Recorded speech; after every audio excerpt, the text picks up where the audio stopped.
And we are live. Hello, hello, and welcome everyone to another episode of Consultants Corner. In today's new era where collaboration and partnership is becoming even more prevalent and more important, it is our belief that an open narrative and sharing of ideas is vital. The industry possesses exceptional operators, consultants, and contractors, and our aim is to bring greater insights which can often lie hidden away. I'm Maxine Crow, your host, and I'm here with Kat Bamku, our co-host today.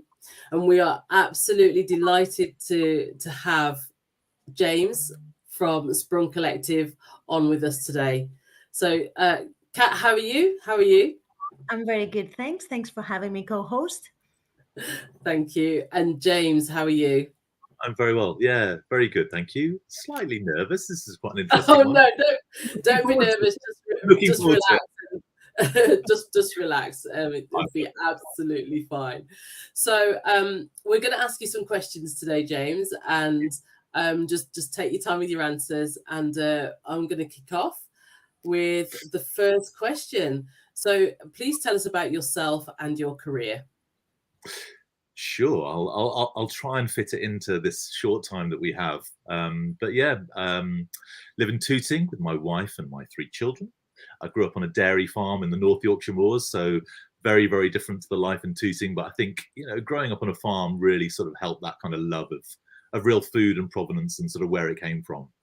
I didn't take a traditional route into the sort of hospitality world. I studied bizarrely wood, metal, plastics, and ceramics, and it's but basically there's sort of a slight correlation in the fact that you're turning something into something beautiful, and the same goes with food. So look, after my studies, I did what a lot of people did, and sort of fell in or chose to take a hospitality route and work my way through a number of restaurants, operating them, manage them, groups of restaurants in London, but very much that kind of restaurant kind of trade. And until sort of my late 20s, I myself and my brother opened a restaurant in Harrogate for our sins. So I have huge admiration for anybody opening a restaurant. It's a phenomenal amount of work, and it's a huge focus. So we had that for about 5 years, worked so hard, absolutely loved it, but like many, I think it almost nearly killed us at the same time.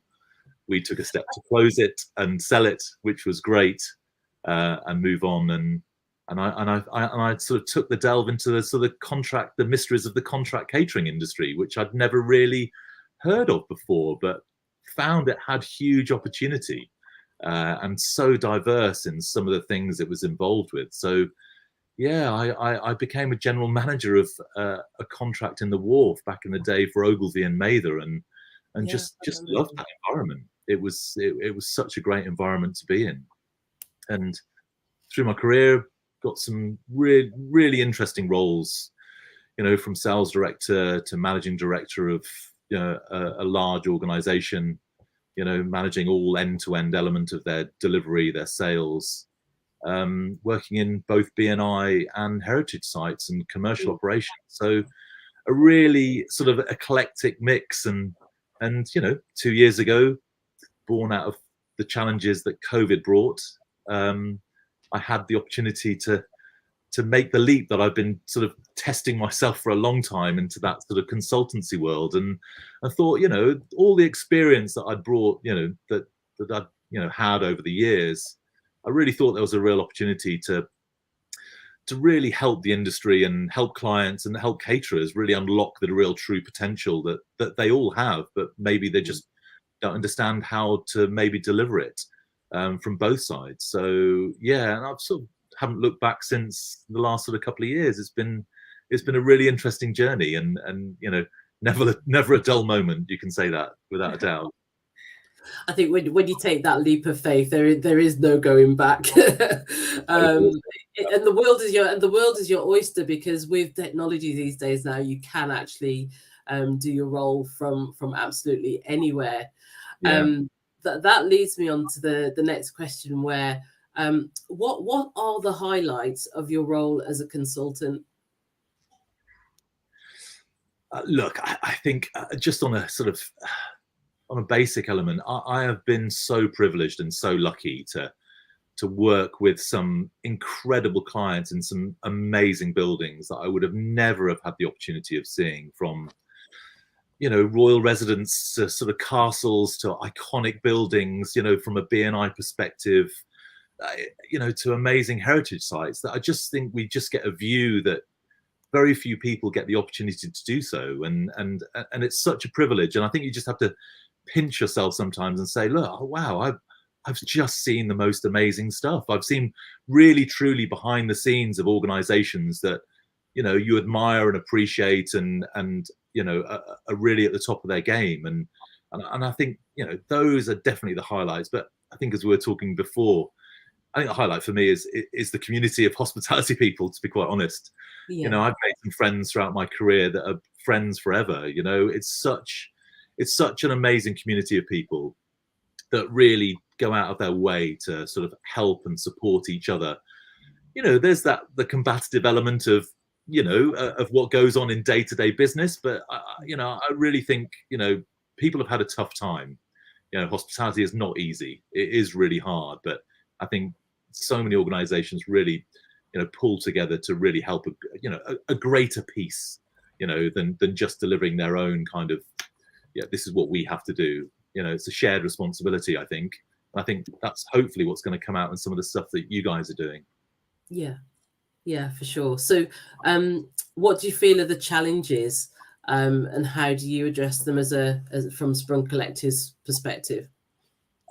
Every client, it's such a big question, Maxine. I know it's deep. I go deep, James. So. I'll navigate my way through it. But I mean, look, each client has, you know, their own individual challenges, and until you really sort of lift the bonnet on some of those, you know, you never really know. But look, I think so much has changed so quickly. It's really helping organizations and clients truly understand what the impact of those changes are and what they can actually do about it. I mean, you could call them challenges, you could call them opportunities. You know, I see them as potential opportunities, but I think the challenge everyone has is being able to keep up with the pace of change. That is just the hardest bit, because it's moving at such, you know, great pace from a progressive perspective, but it's very hard for both clients and contractors to make sure that they have, you know, those fundamental foundations still in place, while still looking at the innovation that's going to happen, you know, next month, next year, you know, for the next 10 years. It is constant change that I don't think any of us have really experienced to this level before. I mean, what do you think? Do you think change is just coming at us thick and fast? Maybe change is the next norm then. Yeah, maybe change is the next norm. Well, it is. Absolutely, it is. I think it's the pace in which it's arriving that I think is probably, you know, quite difficult. Do you think is a challenge that the clients, they want the best hospitality for their staff, they want to retain the talent, and they offer that as a benefit? No, I think it's something that I've always been talking about for a long time. You know, I think clients are now looking at it not as a commodity cost. You know, they're looking at it as an opportunity cost. You know, they are starting to see it in a different way. You know, the opportunity of the provision of the service in which, you know, contractors can provide. You know, look, I have the same conversation quite a lot. You know, you've got a law firm. They're all in the same pool of talent. They're all searching for that talent. They're all paying the same wages. They're all providing the same benefits. You know, those social aspects of what's my lunch like actually is a decision maker for them, because everything else is the same. Yeah. And it's really important to get those right. And I think clients are really starting to understand it. And it goes for both B&I and the contract catering world, as well as kind of the commercial heritage world in which I work in as well. So they know that to attract people to their locations, whether it be a theatre, a heritage site, a royal palace, or whatever, they have to provide some amazing catering and food and drink proposition that that reflects them as an organization, and it's perceived to be of value and something that the customers will want, because that's what they need. That sort of finishes off that perfect kind of visit to their operations. Thank you, James. That's a great answer. Great answer. So what do you consider to be future trends in the industry? And we've talked a little bit about change, but how do you feel we could prepare for that change?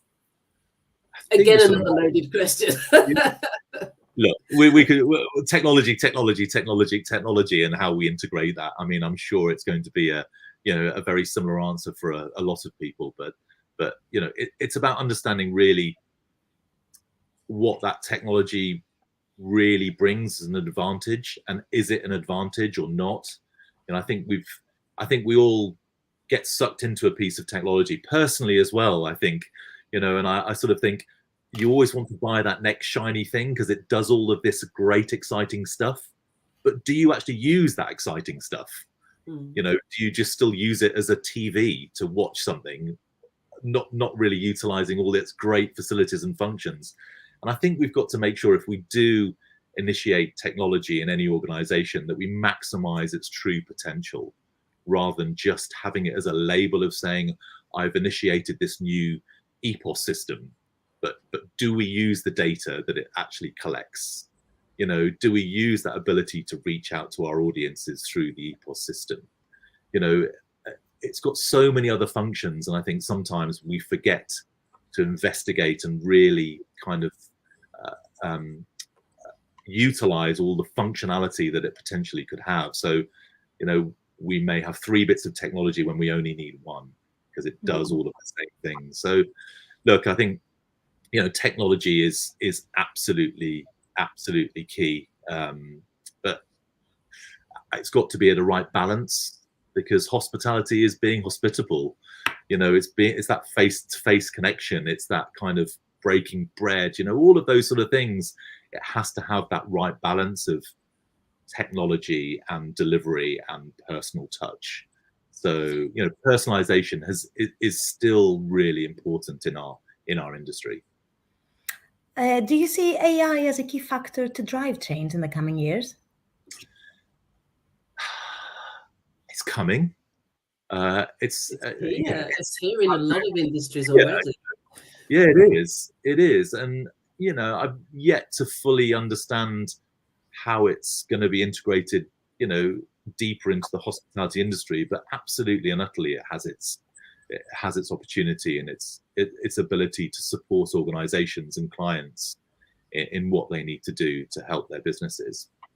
And it's something I desperately want to investigate and get further knowledge on, because it's moving at pace. And I think going back to the challenges element for me personally, as as somebody in this industry, I think the challenges is people, and it's making this industry and my industry from a consultant's perspective attractive to a younger generation as well. I need that from a personal perspective.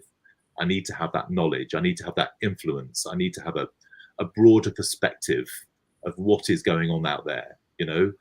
I believe I have, and I get out there and try and understand it. But I think there's a huge amount of knowledge to be received from a more diverse demographic, or a younger population into the consultancy world. They can bring some new stuff that you would never ever consider, ever thinking that could be an opportunity to bring to solutioning a caterer or a client's needs. And I think that's the bit that I've made it a mission for year 3 of Sprung Collective to recruit and employ some really good young talent into my business to really help support our clients, because I think that's what's going to manage that change and that speed of change and the use of AI and the use of new technology. Okay. Before Kat goes on to ask the next questions, what's been the most obscure request a client has asked for? You don't have to mention any names for confidentiality, but I'm actually really curious as a consultant, what do you get asked for? Oh, just, I mean, it's mad things like, you know, what's the optimum queuing time to make sure that those people start communicating with each other rather than just standing in line for a queue, you know, like a water cooler moment. You know, it could be absolutely anything, you know, some interesting projects of, you know, of an interesting project with a theatre. How do you create a food and drink experience to help, not, you know, to make it attractive to non-theatre goers, to help them nudge them over the line to then say, I see that they have got so-and-so playing, I'm going to buy a ticket now. You know, all of these things. And, you know, we get some really interesting briefs. And I think the way in which we go about it is we ask a lot of questions of our clients and you know, their incumbent caterers, to really try and tease out, really lift the bonnet of what assets have they got, what are they trying to do, what is their aspiration for the next 10 years. And you know, the fact that I have not long been delivering it from a caterer's perspective, I can see how you can integrate these two organizations in a better way to really unlock their true potential. So it's not going to be just about the theatre, it's going to be about the hospitality now as well. So it's part of the experience. It's the whole experience. It's how you're greeted. It's how you come into a building. It's, you know, it's an end-to-end solution. It's not just about the food and drink. That's one element of it. It's how you feel. You know, it can make you feel, you know, incredible. You know, so you know, sometimes when you walk into a restaurant and someone remembers your name and you don't expect them to, it's a great experience. The same goes for everything. You know, it gives a good impression, yeah. Yeah, huge impression. The attention to detail, and that's what, you know, that's hospitality. That's real, true hospitality. Okay, can you now give the audience your top 3 recipes for success working with clients, caterers, and consultants?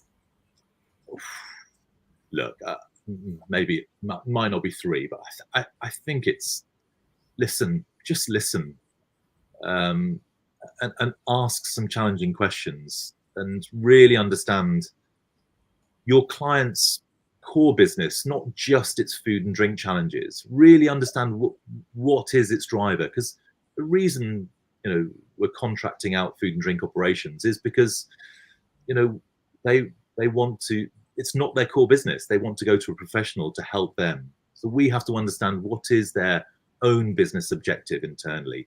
What are they trying to get food and drink to help them with? So look, it is listening. It is really asking some quite challenging questions and some dumb questions as well, because sometimes they just haven't been asked and you haven't had a response to those. And it really does help that client contractor relationship sort of blossom.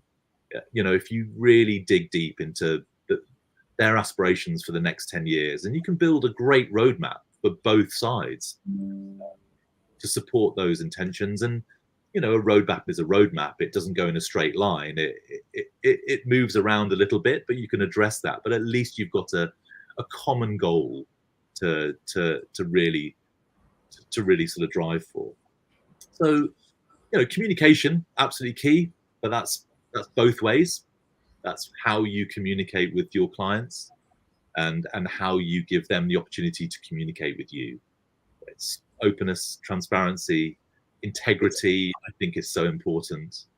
Yeah, I mean, I think those are the simple elements, but I think they're so important and just so core, really. Does that answer your question, Kat? That does answer my question. Thank you. So how would you like to see the sector evolve and change in the future? I think I may have sort of covered it, but look, I listened to Julian Friss's interview on Consultants Corner, and I share the same objectives that he has. You know, I want there to be some real total transparency, honesty, openness around, what can be delivered and, what can't be delivered as well. And I think, we've got to, really unlock that opportunity to be truly transparent and have that open dialogue. It drives the right behaviors, and that's what we're there to help, achieve and drive the right behaviors of both sides, and really be, and my job as a consultant and the rest of the consultancy group are there to challenge what clients desire and what the caterers say that they can actually deliver, but appropriately, and not have that them and us kind of mentality. Really work together and really sort of work through some of those challenges. And some they may be able to deliver, but some they may need to just honestly hold their hands up and say, your aspiration that you're wanting is too great. This is what we can achieve. And I think there's so much comfort in that honesty and that openness. So yeah, I really, I really believe in, the stuff that Julian is saying, and and I absolutely want to mirror that. And it's finding a way of doing that. And some of the consultancy work that I do is about advising clients and caterers in how they can deliver a betterment to what they're currently doing. But that tender process, I think, needs to change. I think there's a real need for change. Nothing is cookie cutter these days. Every client is different, every response is different. There's some core questions and capabilities that need to be answered, but only that dialogue and that open dialogue and honest dialogue with clients and caterer will really sort of bring some of these challenges to the fore and help us solution them. So having the conversations and having the difficult conversations as well strengthens the partnership, right? Oh, totally. Yeah, absolutely. It really does. And doing it in the right way, it's not to catch people out. And I think that's something that you don't want caterers to feel, that you're there to try and catch them out. You're there to try and draw out some of the things that may be misunderstood or misinterpreted, and really understand it. And sometimes that can just be the easiest bit to get client and caterer together to have that open conversation, and they have this eureka moment and they go, what was all the fuss about? I just misunderstood what you were trying to say and do. And it is about that, but it's doing it in a really constructive way that can still be measured, and we've still got the processes in place, because you do need process to get that ultimate goal, really.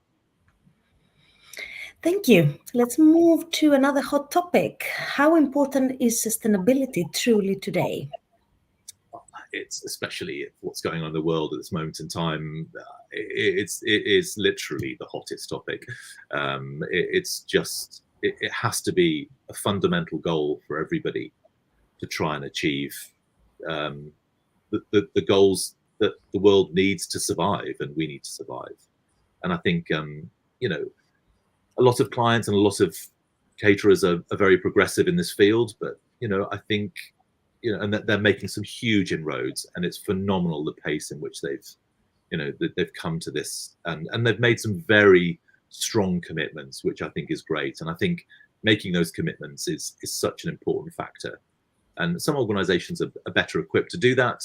And I think, but there's still opportunity for the smaller ones that don't have that infrastructure to really focus on some of the old school elements of achieving sustainability goals by just really readdressing, provenance, waste, seasonality, and just generally good practice, generally. And I think sometimes some of them may have been slightly forgotten, or maybe need to be revisited again, of those simple kind of 4 to say, are we doing these well to start with? Does that build a great foundation for us to then look at more technical aspects of, understanding, our carbon footprint and measuring our carbon footprint and understanding how we can decrease our carbon footprints?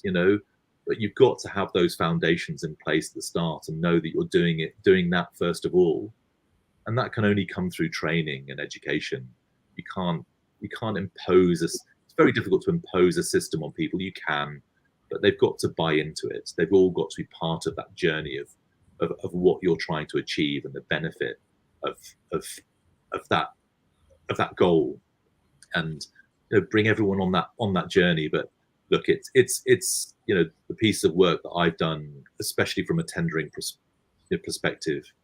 That ESG percentage mark is probably the highest of any other mark, of cost, of all of investment, all of it. It's the big focus, and so it should be, to be quite honest, but not at any cost. And I think we've got to get that balance absolutely right around, do it right from the start. Don't put a label, a name, an app, a piece of technology if you haven't got the basis right, because it's like trying to hold sand in your hands. It just falls through. You're never going to achieve the ultimate aim that you're wanting to try and achieve, and it's got to be measurable. It has to be measurable, otherwise there really is no point. Yes, and it's difficult to educate the people as well, right? If you cannot measure it, you have to measure it. You have to know that you're on the right trajectory, because I think, I know it's overused, but try something but fail fast at it, and you won't be able to fail fast until you've got that data. You make a decision to try and do something, but you've got to be able to measure it to know whether you're actually adding any value or not. And I think that goes back to some of the technology elements that we all know are coming, and we want to use them, but we've got to be able to measure against what we previously did to know whether it's advantageous or not advantageous. And if it's not, scrap it, find something that does, and realize that at least you tried. It was an error, but there's the next thing and the next thing. I was going to ask, actually, have you found with ESG becoming more prevalent that your requests from clients are actually changing, and is a percentage actually increasing in the type of consulting that you're doing for your clients and the operators? Yeah, I think the importance to them is changing, the percentage is changing, but I think that's appropriate to how people are in their work-life balance and how they are at the moment, and I think it's absolutely right, and it's the right thing to do. And having those right credentials and commitments from an ESG perspective is important for both clients and caterer to attract the right people. We're struggling as an industry to attract the right people, and those things, and so they should truly matter to the demographic in which we're trying to make the hospitality industry attractive to, and that's the right thing. And it can only make things better and the environment better, because it is a tough industry to work in. It's hugely enjoyable, but it is tough, and we need to make sure that we're giving everybody the right focus and the right opportunity to be flexible, to be accessible, to be all of those things, and to be sustainable. So yeah, it's massive, and long may it continue as far as I'm concerned. Thank you. Last question then for our session. What advice would you give to the new players entering the profession? Well, I'm as relatively new to the market. It's quite a tough question for me. And let me change the question then. What was this piece of advice that you received as you were entering the profession that was so valuable? Just be your true self, I suppose, and don't be scared by using your real true knowledge to challenge, and be prepared to be challenged back, I suppose. It's a view, and it's a well-educated view and well-researched view that you may have, and but that is absolutely my job to challenge. I wouldn't be doing my job properly if I didn't. If there's nothing to challenge, don't challenge, obviously. But it's not just my job. But my job is really to help support and guide people in the right direction. And you can only do that by challenging some of their thinking and rethinking it and finding a way in which to navigate through that to achieve the ultimate goal. So, look, that would be a key bit of advice. Take every client as being very, very different. They are all so different. They all have different aspirations and different journeys in which they go on, and you have to, and that's the challenge when you're working on a number of projects, to segment yourself into each individual one, because when you're working on a few, they blur slightly, and you've got to be careful that they don't blur, and you're really considering them as one separate client and what they want to achieve. And don't just be a facilitator of a process. I think that anyone can do that. I think just use your knowledge and try and be as bespoke as you possibly can, aligned with the knowledge that you've taken through listening, as we talked about earlier, and lifting the bonnet on what your client actually wants to achieve and the caterer wants to achieve as well, and just joining those together. I think very lucky in the fact that I still feel relatively close from an operator's perspective and a sales perspective, and then moving into that sort of client consultant side. So I think that's really good for me, and it gives me a kind of an up-to-date insight from a client and contractor's perspective. That's really great. Thank you, Kat, for asking those questions, and James, the audience, thank you so much for joining in for this episode of Consultants Corner. We've heard about some future trends. Technology is still up at the top in terms of future trends coming, and also some great recipes there. So listeners, about communication, being his authentic self, and also in terms of ESG, still really at the top of everyone's agenda. So we want to thank you, James, for your insights today and your openness and joining us and spending some special time with us on Consultants Corner. If any of our audience want to contact you and get in touch with you, how can they do that? Yeah, through the website sprungcollective.com. And through LinkedIn, the usual channels. I think they absolutely know where to find me if they need to get in touch at all. But no, thank you both. It's been a really interesting conversation, and it's great to see this actually happening. I think it's going to be really good to have a broad spectrum of people offering their insights into some of these questions. So thank you for doing this. You are welcome. Thank you so much. Take care. Thank you, James. Thank you, Kat.